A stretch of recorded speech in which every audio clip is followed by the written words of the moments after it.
Well, welcome again. Uh, this is a program which we've been planning for some time, and now that we have a paperback, a very reasonably priced paperback, it's the appropriate time we go ahead. For a topic, Alex, well, let me introduce Alex first.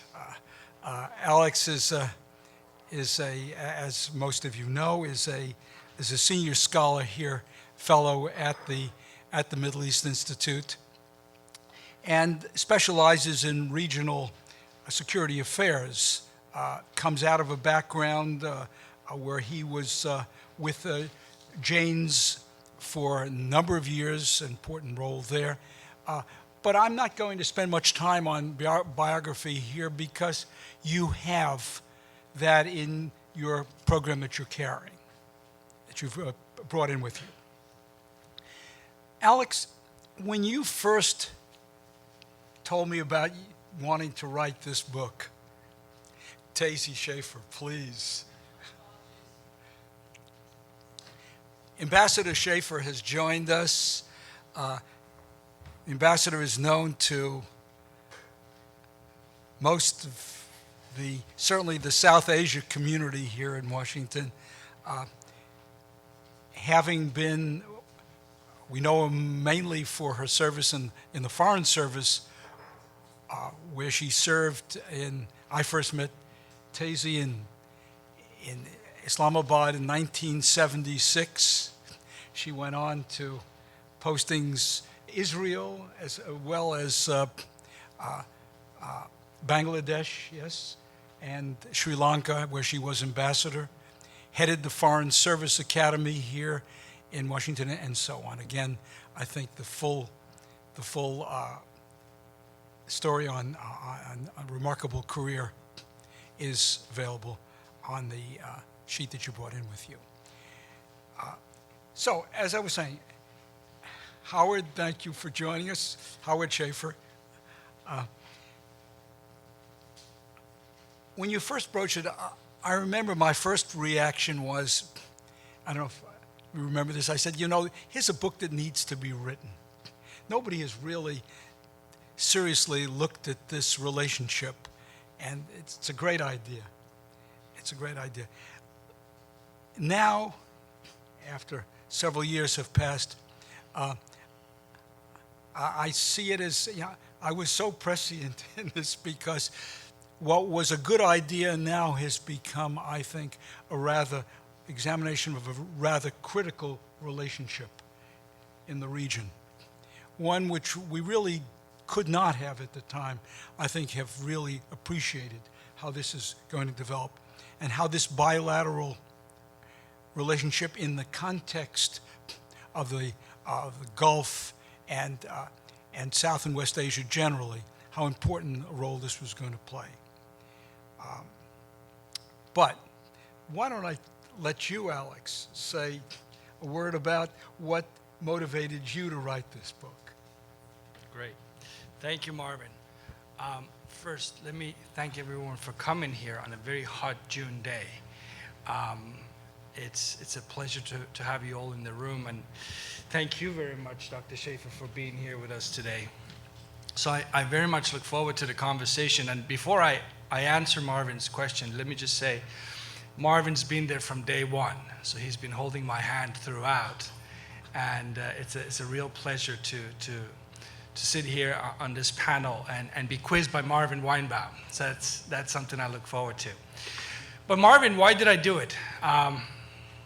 So 2012, this is roughly when I put together an idea of a book on Iran-Pakistan. Most of my friends are saying, why Pakistan? Why don't you take another subject matter that's more timely, that's more relevant, that has perhaps more relevance for the news media and so forth. I picked Pakistan because by then, 2012, I had been working on Iranian foreign policy for about 15 years. Now, if you look at Iran's 15 immediate neighbors, there are two big giants in Iran's neighborhood. One is Pakistan, the other one is Turkey. There is plenty of material on Iranian-Turkish relations, but there's almost nothing on Iranian-Pakistani relations. In fact, there's more material on Iran's relations with smaller neighboring countries like Armenia, for example, Azerbaijan, than this giant to Iran's east. That's nuclear armed, almost 200 million in terms of population, has been engaged in proxy war with Iran in Afghanistan and elsewhere. You got a long list of items, to my mind, that make that relationship interesting to follow. So I was puzzled why nobody had done it. Now, I found out later on that writing a book on the subject is not that easy because the relations are so security-centric. What do I mean by security-centric? Basically, it means unless you are one of the boys who knows how to knock on the right doors, oftentimes you don't find material or people who are willing to talk to you. I got some of that, but in the process of writing a book, I still found plenty of material that I thought really put together. I hope you would find it, those of you who pick up a copy, puts together the relations in a big historical context, how it all began, where it moved, and why it's where it is today. But it's been a pleasure to follow this relationship between the two countries. And I'm only hopeful that people who look at the book, will agree with me in the sense of appreciating how underexplored relations are between the two countries. And that, I think, is a grievance one can put at the door of the Iranian and Pakistani governments. Why haven't they given more attention to this important relationship? Because I think if they do, there'll be some good things coming out of it. Yeah, so you've just hinted at this. What were some of the challenges that you faced in writing a book of this kind? Because we know that you're not persona grata in Iran these days. So please. No, I mean, look, as you said, I couldn't go to Iran, but I'm a Farsi speaker. So what I could do was tap into Iranian sources. This included trips to places like Montreux, Switzerland, where I would end up talking to people like Ardeshir Zahedi, who was the last Iranian ambassador to Washington, and he had happened to be very close to the Pakistanis in the 60s and 70s, and sitting down and talking to him and learning firsthand from somebody who was there when relations were relatively good, again, enriched me personally, I have to say. But I mean, back to your point about challenges. It took me good 3 months to be able to get a visa to go to Pakistan. And you remember that, Marvin. The Pakistanis wanted to know, why are you coming to Pakistan for? What's the reason? What do you want to write this book for? But once I got to convince them that this was actually meant in all good spirit, they let me in. But another thing that I didn't have, access to archives. When I asked Pakistanis in Islamabad, I would love to be able to get my hands on your archives, the way I've had access to archives in London and elsewhere, they will say, what archives? You probably will find out more about our relationship in archives in Washington and London, which is hard to believe, and I still don't believe it to this day, but that's what they would say to me. Marvin. Yes, yes. As you came into the subject more deeply, Right. What struck you as some of the misconceptions that we have had about the relationship between Iran and Pakistan?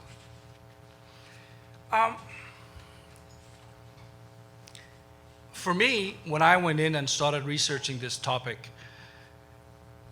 oftentimes you hear 1979 is the turning point. That when the revolution happens in Iran, you have a turning of the page. Everything changes. And my research, certainly when I was talking to Iranians who were involved, showed that the Shah of Iran, as early as 1971, had decided that, look, I cannot be involved in choosing Pakistan against India in this proxy conflict that Pakistan and India had. And therefore, I'm going to try and be neutral. Now, that decision by the Shah to become neutral is what upsets the Pakistanis. And what the Pakistanis do in turn, which is actually a process that started earlier, is to compensate for the loss of the Shah, they turn to the Gulf Arab states for finances, diplomatic support, and so forth. Again, given the Shah's poor relationship with the Arab states, that fact in itself worsens relations with Iran and Pakistan. But the point is, this happens as early as the early 1970s. So the idea that everything changes in 1979 turned out to be inaccurate. What misconceptions did you see the Iranians have about Pakistan and Pakistan about Iran? How well did they understand one another? I mean, one of the things you often hear from Pakistan is we have culture, history, and proximity that it keeps us together. And those things are true.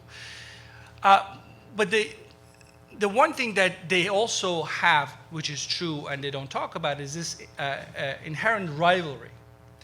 And I think, if you want to turn to the 1940s and 50s and say that's the golden era of Iranian-Pakistani relations, that happened to be the period where both sides felt that they were pretty much on the same level.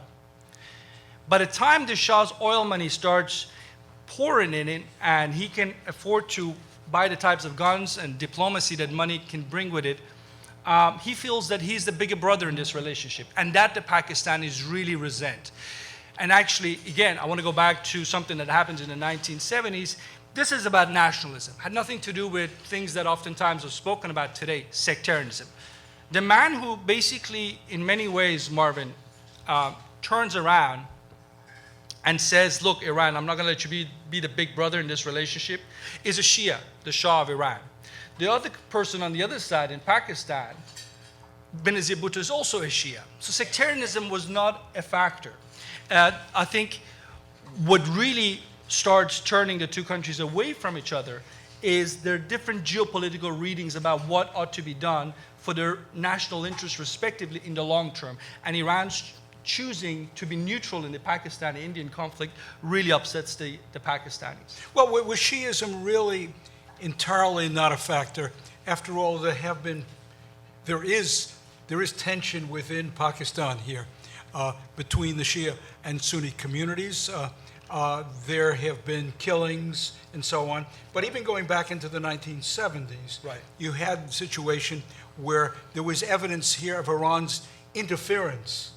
It struck me, for example, that even though there have been killings, generally by a group called Lashkar Jangvi, of Shia professionals, Hazara group, which is predominantly Shia, even though there has been this, in this period, Iran has never once, to my knowledge, never once said, wait a second, those are our co-religionists. We don't like the way they're being treated, what they're undergoing. There seems to be an understanding, isn't there, between the two countries not to let things get between them as much as they possibly can. No, that's a great point. I mean, how would I put it? In '98, you had Iranian diplomats killed in Mazar-e-Sharif. You literally have about 9 or so Iranians machine gunned in this compound in Mazar-e-Sharif. Now, the Iranians know right away, at least that's what they think, that ISI of Pakistan had ordered the killings. Okay? There's a guy who flees, comes back to Iran, says the Pakistanis ordered the Taliban to carry out this attack. At the time, this happens right pretty much at the same time as Pakistan has gone nuclear, which is one of the factors to bear in mind. Now, Pakistan by now is a nuclear armed state. The Iranians decide not to make a big deal out of it. And I want to compare that to, for instance, this latest ISIS attack that just happened in Tehran last week. Within hours, you had Iranian hardliners certainly come out and talk about how Saudi Arabia and allegedly, as they would say, the United States were behind the attacks. How do you square that?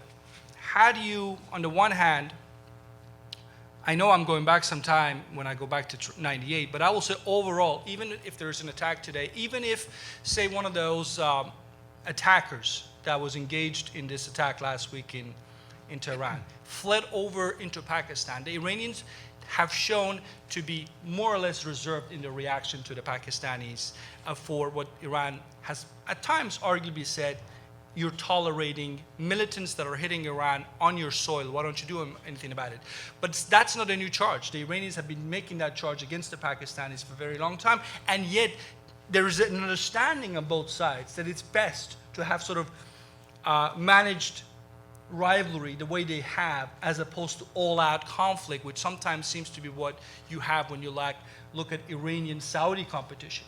I think the way I've sort of squared that in my mind, why that happens is Pakistan from day one, pretty much since independence, has had to prioritize India to its east. Second to that, Afghanistan. And does not want to have a hot war or hot front vis-a-vis the Iranians on that western border.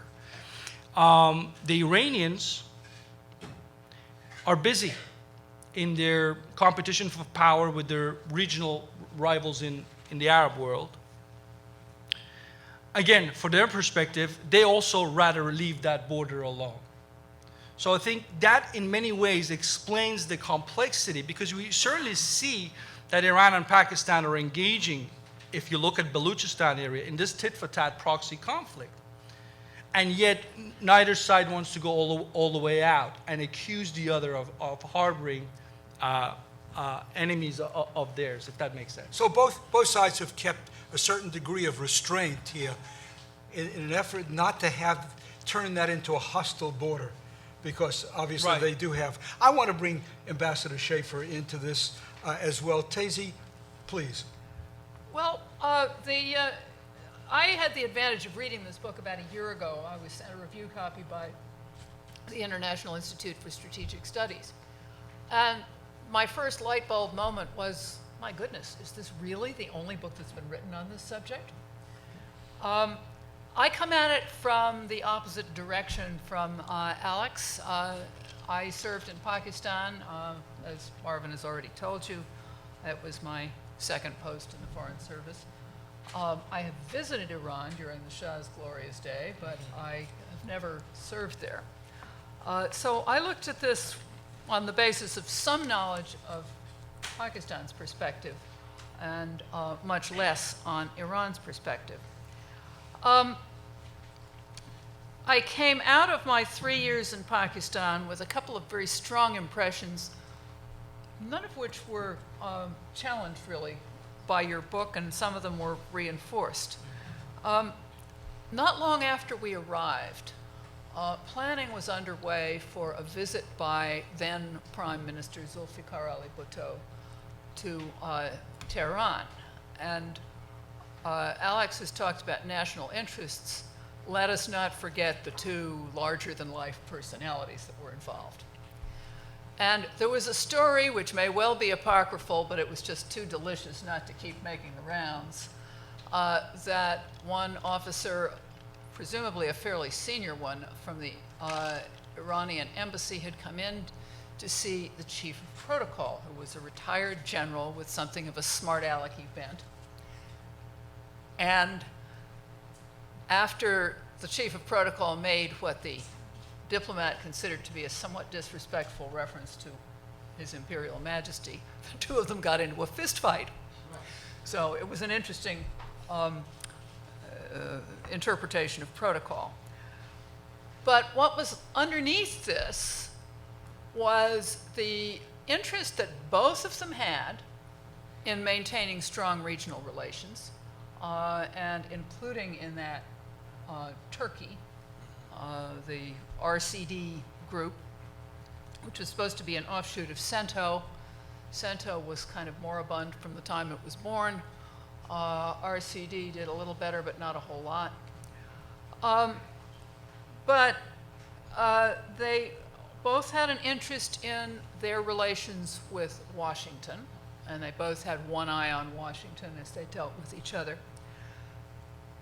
But there was a kind of mutual contempt in play, which got played out through these very dramatic personalities, in which, putting it undiplomatically, I would say that the Iranians looked on the Pakistanis as hicks, peasants, rubes, And the Pakistanis looked on, or particularly military officers, looked on the Iranians as wimps. I assume that both sides were aware of this and didn't like it. It was rarely articulated with both sides, but you did get echoes of parts of it. The fascinating thing that I got out of the book's description of this period of Iran-Pakistan relations, here we're talking about the 1970s, was the fact that initially Pakistan kind of looked on itself as the big brother. And Bhutto was not into looking on himself as a little brother to anyone. So he certainly would have shared that. But they were just at the point, accepting Alex's chronology, where the Shah was starting to look on himself as the big brother.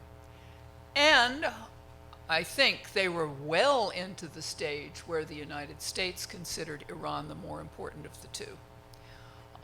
Pakistan's importance to the United States had a lot to do with the facilities they allowed U.S. intelligence to use in the Peshawar area for overflights of the Soviet Union and other kinds of intelligence sharing. That had ended by this time. That was gone by the early 1970s. And at this point, Pakistan was considered a relatively stable country. It had been considered relatively economically successful. Those of you who've worked on Pakistan more recently will probably have your eyes rolling, but this was the perception at that point.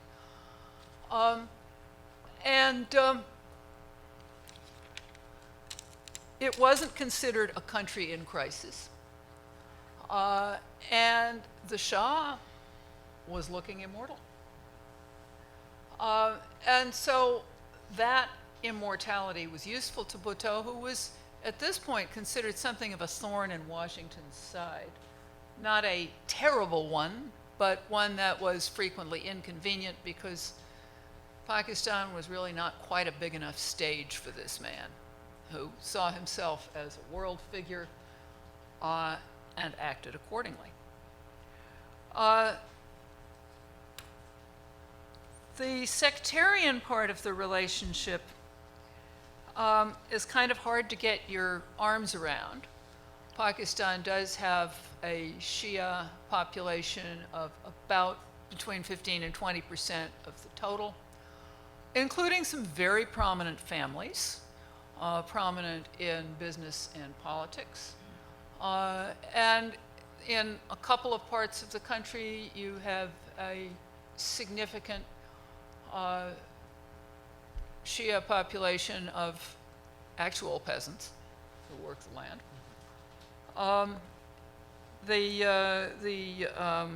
What they're often referred to as the Aghahanis, the Ismailis in the Northern Territories, are Shia and have been remarkably successful in developing literacy and small business and so on, and also in attracting homegrown development organizations.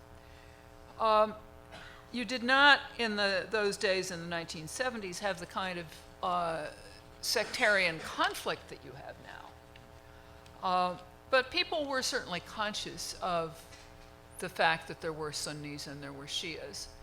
And that became even more a part of people's consciousness as the oil price went up, and the Shah's oil money was coming in, but so were the oil revenues of the Gulf Arabs and especially of Saudi Arabia. King Faisal, who was assassinated during this period, was looked on with great affection, I think, in Pakistan. And there were more Sunnis than there were Shias.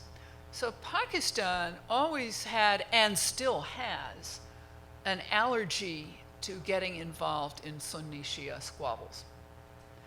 You see that today when the recently retired Chief of Army Staff decided he would sign up to be the commander of this essentially all Sunni military coordination body, it was quite controversial in Pakistan. He was eventually allowed to take the job, but it doesn't look like he's going to hang on to it for very long. And when the attacks happened, the ISIS attacks happened in Tehran, they were, of course, condemned in Pakistan. Any attacks on Muslims are going to be condemned. But the whole idea of having to take sides, as, for example, in the Yemen conflict, makes Pakistani politicians, military officers, and other national leaders extremely uncomfortable. Because in some sense, it threatens the rather tenuous Islamic concept that holds the country together. Not that Islam is a tenuous concept at all, and certainly not politically in Pakistan, but defining what it is has always been complicated in Pakistan. Those who have periodically introduced legislation to make Shia the secular law of the land have quickly foundered on the rock of which school of Islamic jurisprudence they are introducing, and they have never been willing to make that decision. So you have Pakistan's great unifying factor, which also turns out to be a source of division. Daisy, I wonder if we can just open, you've opened up that aperture here for the more regional. Did you? Can I add one other point that I wanted to make? I was struck by Alex's comment that 1979 was not a total turning point in Pakistan-Iran relations. It was, however, a turning point in another sense, in the sense that with the Shah gone and Iran having a revolutionary government, the way the outside world looked at Iran definitely changed. And while Pakistan continued to want to maintain decent relations with Iran, there was an uneasiness about the whole process and an increase in Sunni Shia violence in Pakistan. Yes. It's a complicating factor. Alex, clearly now we have to see this relationship in its larger context. Developments, particularly in the last few years, but they were there even earlier. I remember in the 70s, the Shah very much wanted to be the policeman of the area. So this idea that Iran was going to play a larger role, and you've written about this, I think, very, very great detail. And I might mention that the book is extraordinarily well written.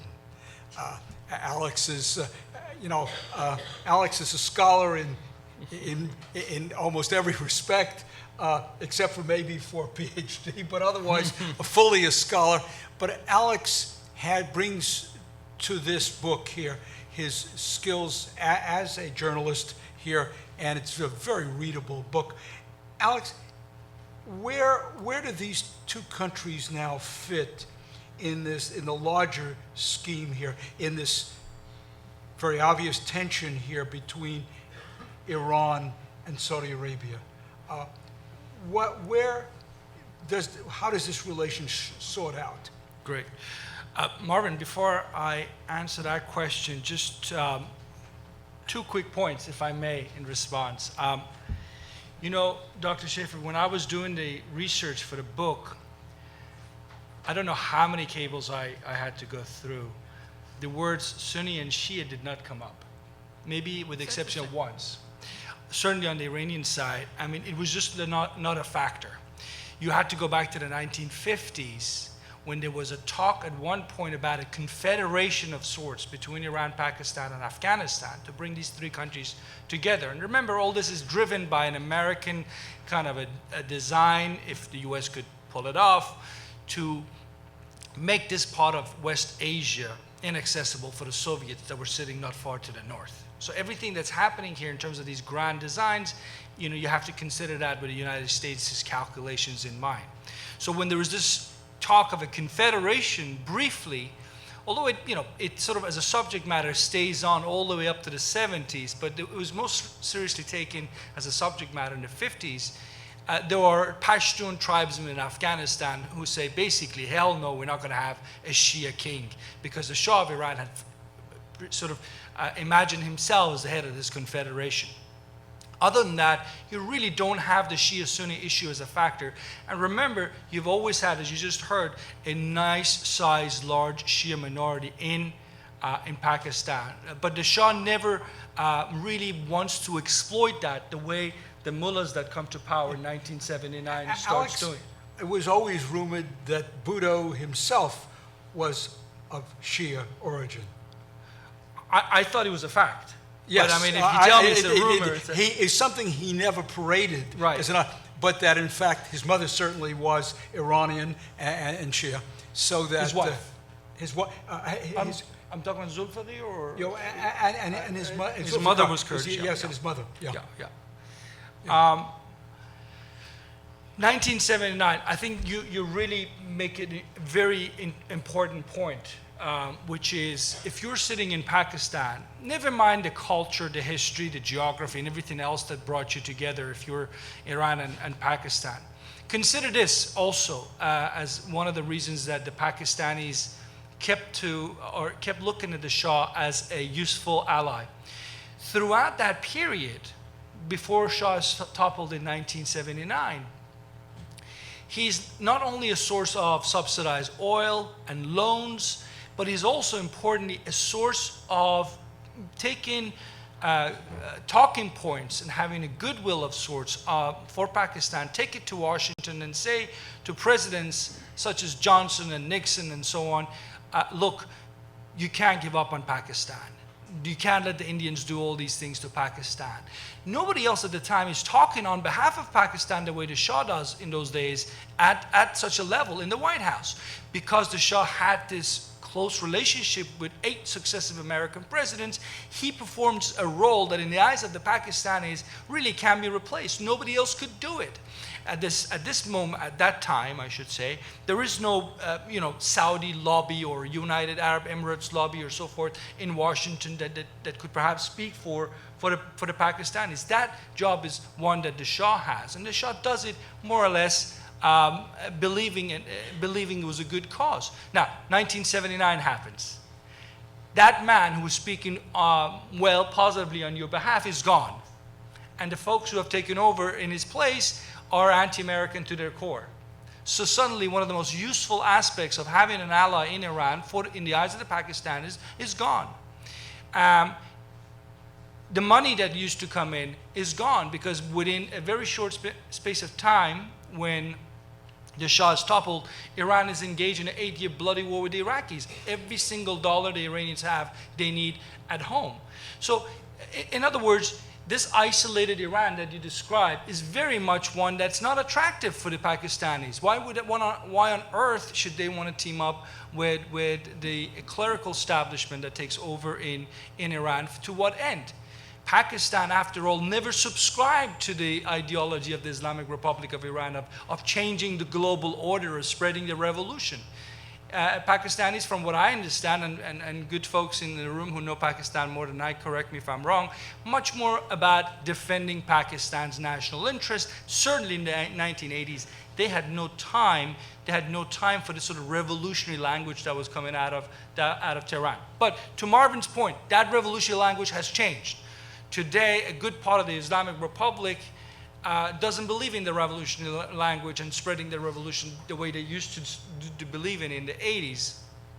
And I think that might create some opportunities in Iranian-Pakistani relations, depending on where Iran goes from here onwards. If Iran becomes a normal economy, if this market of 80 million people that's rich in so many ways becomes a market that the Pakistanis can perhaps tap into, benefit from, cooperate with, and so forth, well, that will change, I'm sure, the equation for Pakistan in terms of how it looks at Iran. But if you look at the duration of the period since 1979, if you're sitting in Pakistan, you have a country next door that you can't ignore, but really wasn't bringing much to the table anymore. It couldn't do anything for you diplomatically. It couldn't do anything for you in terms of money and so forth. And therefore, it was kept at arm's length. That, however, doesn't mean Pakistan wants to fall in the trap of having to take one side in ongoing competition for power that we have in the region that some people are hoping or suspect Pakistan might do. For instance, you mentioned the Saudis, Marvin. The Pakistanis have gone out of their way to say we're not going to be party to this Iranian-Saudi competition for power. And it's been true from day one. When the Saudis asked Pakistan, look, come and help us out in Yemen, the Pakistanis were very polite about it, but the fact is they haven't sent anybody to do the fighting on behalf of the Saudis in the conflict in Yemen. In other words, I think what Pakistan has done, and you can see this if you track the relations all the way back to the early 80s, what the Pakistanis have done is to sort of sit on the fence to the extent that's possible, not pick sides. They can't see the Iranians provide much in terms of tangible benefits, but they don't want to pick up a fight with them either. And I think that's where they are today. That's exactly where they are today. I mean, we talked about it earlier, I think, this Islamic military alliance that Saudi Arabia has created with a Pakistani general, a former Pakistani general, Raheel Sharif. You know, the Pakistanis have been very careful about what this means to their relations with the Iranians, making sure the Iranians don't read this to mean Pakistan has now joined the Sunni bloc against Iran. Again, the Pakistanis are not interested in that. I think that in that sense, nothing has changed. In that sense, they're still focused, preoccupied with their interests vis-a-vis Well, has India. something changed here? Right. Okay, so Pakistan has balanced this relationship. Obviously, it has ties to Saudi Arabia, which are not only economic, they're spiritual. In real politics terms, it's got to be cautious of its relationship with with Iran. But this balance here, would you agree, they were able to manage this balance, and I think it took a foreign service on the part of Pakistan here, a great deal of skill to do this. They were able to do this because neither Saudi Arabia nor Iran called them on it. Neither of them said, you've got to side with us against them. That is, they made it easier for Pakistan by not having to choose. What has perhaps happened now, and I'd like your thoughts on this, is that we're seeing Saudi Arabia particularly, and with the Yemen request very much in mind, now saying, in effect, now it's time where you're going to have to come down on one side or the other. And this puts Pakistan in a very dangerous position. Obviously, it's with Iran that it shares a border, however many obligations it may have to Saudi Arabia. And just one thought also in this, the appointment of General Sharif to head this alliance. Is it your understanding here that although it was read originally here as anti-Iran, that he's on a tight leash in which it's understood that you can play this role, but be careful that you don't do anything which has clearly Iran marked as a target? Right.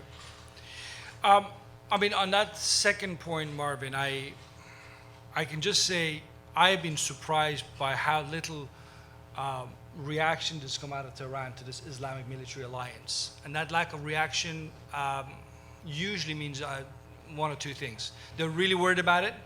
They don't want to talk about it much. Or they're not actually worried about it. They don't think this is going to go anywhere.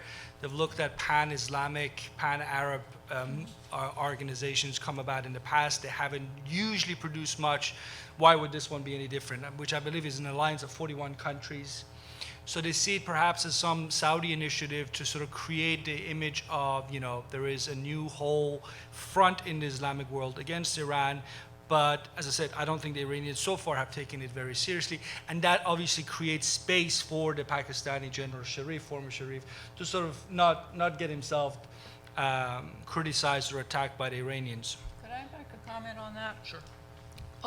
It's important to remember Iran and Pakistan are big countries with a lot of people. Pakistan, a little bit more than twice as many as Iran. They're both big. Saudi Arabia has a small population. Saudi Arabia, moreover, has a long history of looking to Pakistan for basically military staffing. They've had Air Force experts there for generations. And the Pakistan Army has been also called on to do ground duty.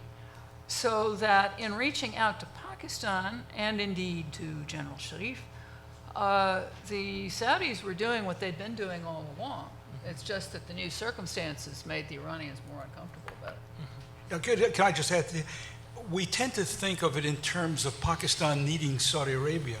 But I guess you could argue, in a way, Saudi Arabia needs Pakistan. After all, there are 200 million potential, or perhaps fewer than that, potential converts to their brand of Islam. Here's a what a wonderful opportunity here to expand the kind of Islamic views that Saudi Arabia has. A small population, and here you can build, and they paid for mosques and for madrasas and so on. If you've ever taken a plane between one of the Gulf airports and Pakistan, it's all in the visual. You have all of these young guys who are just finishing up their stint as remittance labor.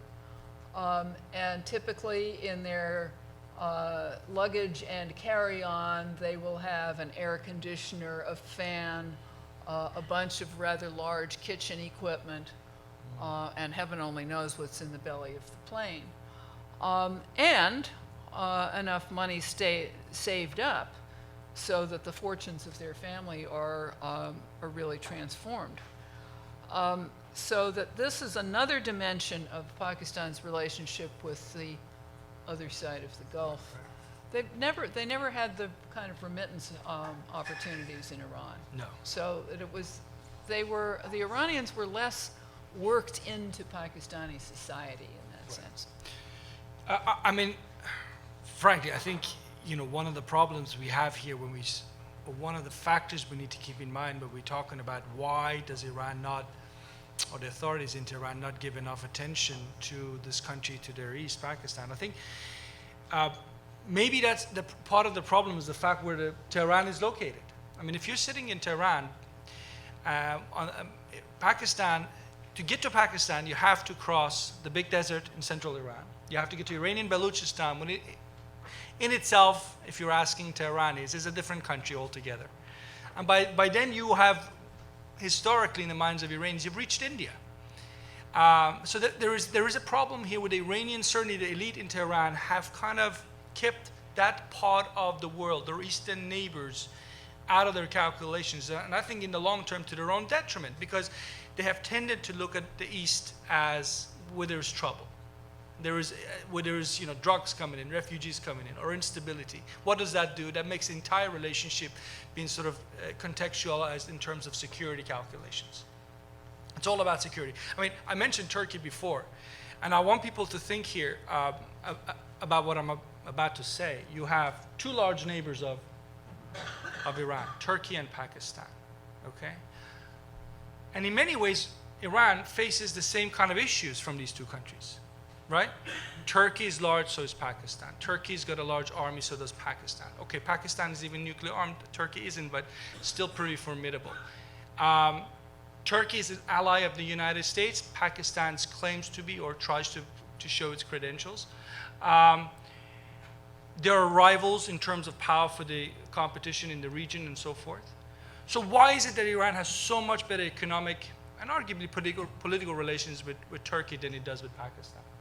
What is the one factor that kicks in and makes Pakistan so different from Turkey, when Turkey and Pakistan in so many other ways pose the same kind of challenges to the Iranians? And I think some of it to do with what I said, the Tehran factor. There is this kind of over there east, that's just not worth our time. It's security. What do? We send Revolutionary Guards, the Islamic Revolutionary Guards Corps down there to take care of the border, and that's all we do. It's seen as a security problem. And it's not just Pakistan, but even southeast of Iran is seen as a security issue for them. And I think that what it requires before Iran can really come up with healthier policies vis-a-vis Pakistan is just to start thinking about the East differently. I mean, just look at some of the demographics that are available in terms of what's going to happen in Afghanistan, Pakistan in years to come. I mean, the population growth alone, as has been projected, should get any Iranian policymaker in Tehran to think about, all right, we can't just keep ignoring it. We just can't think about what kind of a wall or fence are we going to put in here. We need to have more, holistic approach to our eastern neighbor. And I say that because, again, Iran and Pakistan, I think Marvin mentioned it, combined have a population of 300 million people. This is a fair-sized market, right? Iran and Pakistan trade with one another for about 500 million. 500 million US dollars. Iran trades more with tiny Armenia than it does with Pakistan. Armenia, a country of 2 million people. And at this point, Marvin, hit me when I arrived in Islamabad airport on my first trip and stood there in the line trying to go through immigration, and the lights were off. Suddenly we were standing there in the darkness in Benazir Bhutto International Airport. And as I'm standing there thinking to myself, here is Pakistan, energy starved. And next door you got Iran with the largest gas reserves in the world, desperate to try and find markets for its gas. And actually for the last 20 years they've tried to come up with an idea for a pipeline. All sorts of agreements have been signed, all sorts of names have been given to this project. And yet there is no Iranian gas as of today going into Pakistan. I mean, how do we explain that? How do we explain this kind of disconnect? Lack of political will, a large dose of suspicion of one another, but also I think maybe there's a cultural issue here or among the political elite where they just don't seem to give that issue of Iran-Pakistan relations enough attention. And maybe you can't argue with that. Maybe you can say, well, how much attention can Iranian policymakers give to every issue in the region? They tend to prefer Saudi Arabia to be focused on than Pakistan. This point here about looking west or south rather than looking east, it's interesting because could that now change beyond the reasons that you've given if there were a radical Sunni regime interested in expanding its influence to come to power in Afghanistan? Were the Taliban to succeed, or a regime like the Taliban, would Iran now, with Iran's attention, be forced to look in the eastern direction? Because initially it did have this reaction when the Taliban came in 1994 and 96. If we can, let's now bring everybody else into this. We have about 25 minutes or so please, the floor is open for questions. Keep them brief. Limit it to one question if you would, and identify yourself. Please. Hi, my name is Carmela. I'm with Wait for the microphone. Since we're broadcasting this, we're taping it. Hi, my name is Carmela. I'm with the National Iranian American Council. I'm interning there for the summer. And my question is that there has been speculation that Iran is supporting the Taliban in Afghanistan, and that Pakistan has historically been supporting the Taliban in Afghanistan. And so I'm wondering how this affects the stability in Afghanistan as well as Iran and Pakistan's relationship. Should I take it? Please. For a very long time, the Iranian state would deny having any ties with Taliban. But I think from about 2014 onwards, there's been a bit of a U-turn in policy, whereas Iranian diplomats, openly will say in their interviews and in the commentaries that, look, we do have a relationship. I mean, does that mean we have a Taliban office in Mashhad that's up and running the way it is in Doha? question mark there, but yes, we do have a relationship with at least part of the Taliban movement, and I tell you the following reasons for why they do that. One, and this is an important part for American policymakers considering what to do on the question of Iran's role in Afghanistan. There is this Iranian reading that America will eventually get bored, tired, and leave Afghanistan, which means they're back to where they were in 94, 95. They're going to fight it off against the Pakistanis. Another proxy war is going to happen, because US will go. If that's your reading, that seems to be at least a good part of the Iranian system believes that to be the case, then you have to talk to anybody who might prevail in on the Afghan scene. And Taliban, certainly with about 40% of the countries under its control, is not to be dismissed. And above all, what the Iranians want is to make sure they have the right type of Taliban commanders on their side that happen to be the most powerful in Afghanistan's west, which Iran considers to be its sphere of influence. In the city of Herat and so on, for the Iranians, if they fall into the wrong hands, that becomes that much more of a security issue. So there is an understanding, it seems to me, I couldn't scientifically prove it, but there's an understanding of sorts where the Pakistanis have their sphere of influence down south where the Pashtuns live, and on the Iranian border, western Afghanistan, Herat and so on, is what Iran's security interest are and sphere of influence is. That happens to be also where Iranian economic trade and investments are biggest, most visible. I mean, Iran is not investing in Jalalabad. I mean, if you want to see Iranian investments, you got to go to a place like Herat and Kabul. Pakistan is a big part of this. As I said, there is a situation where you go back to the 1990s, and it's Pakistan and Iran backed by their respective allies. And in some ways, what you see right now is that same scenario being recreated. The Russians are moving towards the Iranians on the issue of Taliban, the way they were in the 1990s. The Saudis and the Pakistanis, some Gulf Arabs might go back the way they were together. So what happens in terms of long-term U.S. policy is going to be very important to shape and those calculations. even now, the Indians are debating whether they should open up lines to the Taliban. Right. All hedging strategies. Right. Let's. And Yeah. I think there's another dimension to this. There was a time when the United States and Iran were actually talking to each other about Afghanistan and had identified a lot of interests in common. What that conversation didn't address, but what I'm sure was in the background and in the background of what you just described, is Iran's interest in making life difficult for the United States, probably with a view towards making sure that the United States in fact left. I mean, they expect it, but they might want to give an extra push on the way. Yes. Okay, this gentleman over here. My name is Dan Silverstein. I'm a private sector advisor, and I want to read you a sentence that I wrote for myself. The Central Asian countries have evolving economies with constructive relations with Turkey and Europe and the U.S. Wouldn't it be to Pakistan's advantage to forego banging their head against the Iranian wall and shift their economic interests to the Central Asian countries? The Pakistanis have just joined the Shanghai Cooperative Organization, as have the Indians. I suspect the main motivation is that neither one of them wanted the other guys to be in without themselves being there to keep an eye on them. The Pakistanis have long felt that they had a big stake in Central Asia, which hasn't really been matched by how much they knew and how much influence they had there.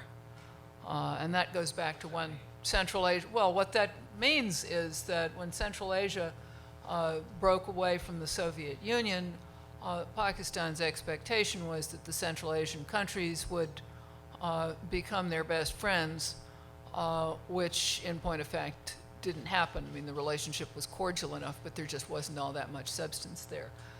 I think the bigger problem, though, is that basically for Pakistan, there is one important issue in their foreign policy, and that is India.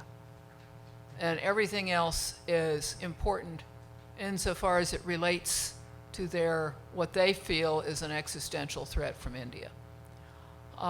And the Central Asian countries don't come close to competing with that concern. In many ways, it's a great shame, I think, if the Pakistanis tended their relationships with some other parts of the Muslim world they could have made that feed their economy and put themselves in a very different position in the world. But so far, at least, that hasn't happened. Can I comment? Yes, yes. I mean, the two facts I think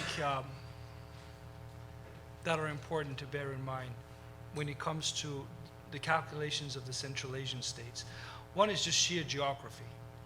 If you're Kazakhstan, if you are Uzbekistan, landlocked or doubly landlocked, and you want to get to the international markets, you got a situation where you got China, you got Russia, and you're looking for that third outlet. A country, a person like President Nazarbayev of Kazakhstan has been very open for a long time that Iran should be that third outlet. Right down, and he's putting his money where his mouth is. I mean, in the last couple of years, we've seen a whole new rail network set up that takes cargo from Kazakhstan through Turkmenistan to Iran and meets Iranian ports on the Persian Gulf.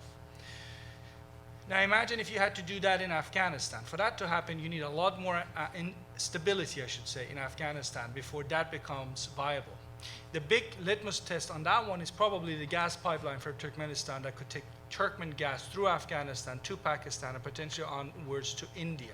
Again, been on the table for a long time. I don't know which companies out there are willing to underwrite a project like that. The other thing to bear in mind, this is my experience traveling and talking to Central Asians. They happen to fear Iranian influence less than potential Pakistani influence. And that's kind of a bit of a puzzle in many ways, but it seems to boil down to this. Iran as a Shia majority country can really export any shenanigans, Islamism, to these Sunni majority, largely secular former Soviet republics. Whereas Pakistan, Sunni version, seems to be a bit more of an internationalist Sunni version. I mean, I know they're worried about groups like the name Hizb ut-Tahrir and groups of that nature, which don't have really a presence in Iran, but do have a presence in Pakistan. So the Central Asians are very, very much careful in terms of monitoring which of their citizens go to Pakistan to study, to stay, because what ideas are they going to bring back? But overall, I will say it seems to me that Tehran right now has been able to sell itself better to the Central Asian states than Pakistan has, which, as I said, is a surprise because Iran's anti-Americanism is always dragging it down. Pakistan doesn't have that, and yet the Pakistanis are struggling. The interconnectivity between Central and South Asia, which we all agree would be in everybody's interest. Transfer of resources, trade.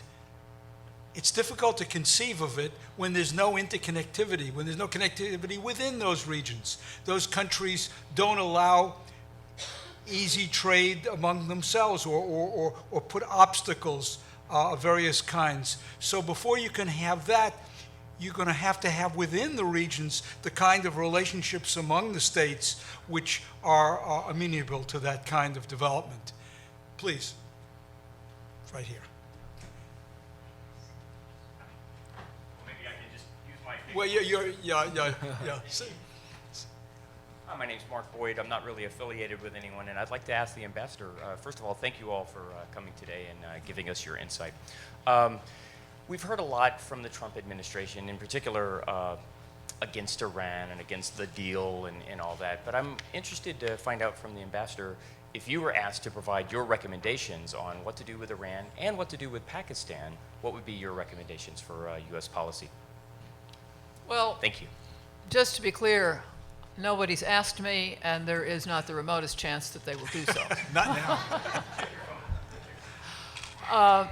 I think as far as Iran is concerned, I would say stick with the deal, implement it as best you can. If you've got a bunch of talking points that you have to eat, do so quietly. As far as Pakistan is concerned, there have actually been contacts between Pakistan and the Trump administration starting during the transition period. I think Pakistan is looked on as a country that is in trouble, which is fair, but one whose trouble could backwash onto other countries, including the United States, which is certainly also fair. And without wanting to hijack the meeting for an excessively long discussion of the ins and outs of Pakistan policy, I would say that it cries out for more realistic expectations on both sides. Pakistan has a long history of dealing with the United States on the assumption that the United States needs Pakistan more than the other way around. That has led to a kind of excessive expectations on both sides, which we would be well rid of. But handled with care. It is a nuclear power. It has a large army. If it were to fulfill some of the direst projections of the doomsayers, and they've managed to avoid that so far. It has remarkable resilience in spite of all of the things that seem to be trouble potential. But if some of the doom scenarios came about, that really would be a big export of trouble. And so, handle with care. Okay, back over there.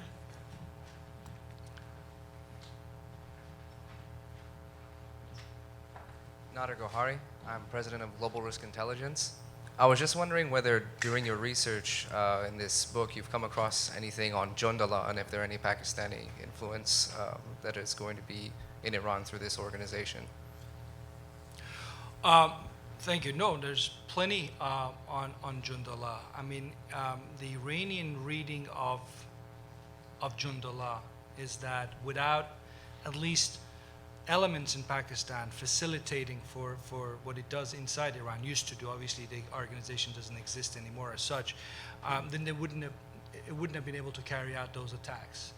Which again takes me to a fundamental point that I think is in the way of why relations can't improve or aren't improving fast enough, which is this suspicion. There is this deep suspicion about what the other side is doing. So in Iran, I never forget talking to various people at an event at one of the institutes in Islamabad, and there were a group of foreign diplomats, including Iranian diplomats, and they will say, yeah, well, the Pakistanis aren't telling you everything about what some elements in Pakistan are doing to help some of these Baluch militants, Iranian Baluch militants that are hitting Revolutionary Guards and others in the border regions, and which has been going on for a very long time. Again, back to this point of suspicion. One thing I say before I stop there, answering that specific question is, if I was sitting in Tehran, I would worry about a long-term threat of ethnic militancy inside Iran's borders, including Baluchistan, moving from being what has historically been nationalist and leftist, driven by ethnic grievances, to something that looks like, international Sunni jihadism. Iran has about 8 million Sunni minority. It cannot afford to have more of this stuff happening on its soil. These 5 attackers last week all came from Sunni backgrounds in Iran's Kurdish regions. This is pretty new. But in fact, Sunni jihadis have been operating in Iranian southeast for a very long time. At times, Iranian armed forces have, without notifying the Pakistanis first, crossed the border in pursuit of some of these militants, to just show you the potential for this getting out of hand. If you are sitting in Tehran, you want to think also about your broader policies in the region that are feeding into this sectarianism that's going on. And it's a fire that's finally coming, has been at Iran's doorsteps for a long time, but might actually enter in a way that we haven't seen before. And that's going to be a problem for the Iranians. So next time the Revolutionary Guards are thinking about taking Pakistani Shias or Afghan Shias in Fatimiyun or Zainabiyun brigades and take them to Syria to have them fight on behalf of Mr. Assad, think about the long-term implications for Iran's own Sunni-Shia relations at home, because what Iran is doing right now in Syria is definitely fueling sectarianism, and it's a sectarianism, as I said, could become much more of a headache for Iran itself than it has been in the past. Gentleman here.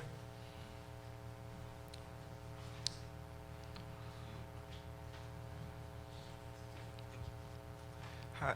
Okay, cool. Hi, my name is David DePriest. I'm with the Washington Report on Middle East Affairs. My question was, to what extent have external factors or external actors either played a role in dissolving or stabilizing the Iran-Pakistan relationship, not just like the United States, but also countries like China, Russia, or even like Israel? I think the short answer is not much. Pakistan puts great value on its relationship with China. Iran, as far as I'm aware, it's thinner, but the Chinese tend, I think, to stay away from getting too deeply involved in aspects of their friends' business that don't directly concern them. With respect to Russia, there has, for many years, not been much there in the Russian-Pakistan relationship. There's a little bit more now, but that's been a very thin relationship, and I think the same is true in revolutionary Iran. We've already talked about the United States. I don't think it's been much influenced by outsiders, because I don't think most of the outsiders have that much interest in that relationship as such. Except for Saudi Arabia. Yeah, no, I was about to say, I mean, the Gulf Arabs certainly would like to see Iran and Pakistan not have close relations. To be diplomatic about it. But I mean, look, you really haven't had much of a reason for anybody to get involved. As I said earlier in my remarks, the Iranians and the Pakistanis, despite huge amounts of tension at times, have made sure it doesn't get out of hand, right? You know, and I think that basically neutralizes for the need of others to come in and have to play the role of the mediator. If anything, it's Pakistan that's offering its mediation services, for instance, between Iran and Saudi Arabia. China, I should say, was brought up. Interesting case. Here's China, which right now, I don't know what the Chinese end game is in South or West Asia, but you have China right now potentially investing billions of dollars in two ports, one in Pakistan and maybe soon to come one in Chabahar, which has over the last few years mostly been funded by the Indians, but the Indians might not be committed to this port in the long term. The Chinese have said we can come in and fill the gap if the Indians don't want to do it, which basically means China will be sitting there in two ports, one in Gwadar in Pakistan and in Chabahar in Iran, spending billions of dollars on two ports that are supposed to do the same thing, basically become conduits to Central Asia. I don't know if that's going to happen, if one port has to, if China owns both, if one of those ports would have to give to the other. But my point is, because China was brought up, the Chinese are much more interested in sort of infrastructure, economic development, and making themselves into the economic kingmakers in that part of the world. And so far, it seems to me, they have been able to avoid any kind of political traps. And maybe, you know, that's an asset. It could be, though, that it's China's own ambitions here in terms of the role that it wants to play generally become stronger, become realized, that it will find pressures to intervene in ways that it has not in the past. Right. Up until this point, it had only marginal reasons for doing so. I think we have time for one more question. Seeing none, we'll let Alex finish with his remarks, concluding remarks, please. No, again, just thank you, Marvin. Thank you all for coming. It's great to have you all here and have some of your questions. It was a pleasure to, and Dr. Schaffer, of course, thank you very much for your presence on the panel and your book review, which I thought was very fair. It's a relationship that's going to be very interesting to follow. I think anybody who says Iran-Pakistan relations is not going to be any more exciting in years to come than it has been in the past, I think might be mistaken. Look, you have a whole host of issues that make this relationship potentially very interesting to come. We have two large countries, one nuclear armed, one nuclear threshold country. We got sectarianism, we got the future of Afghanistan, we got potential economic cooperation, not to mention all the geopolitics that's happening around them with the Saudis and others, each trying to move one country against the other. So I think it's going to be an interesting relationship to follow in months and years to come. And anybody who cares about it, I'm here. So if I can help in any way, please knock on my door. Thank you. Thank you, Alex, and let's show appreciation.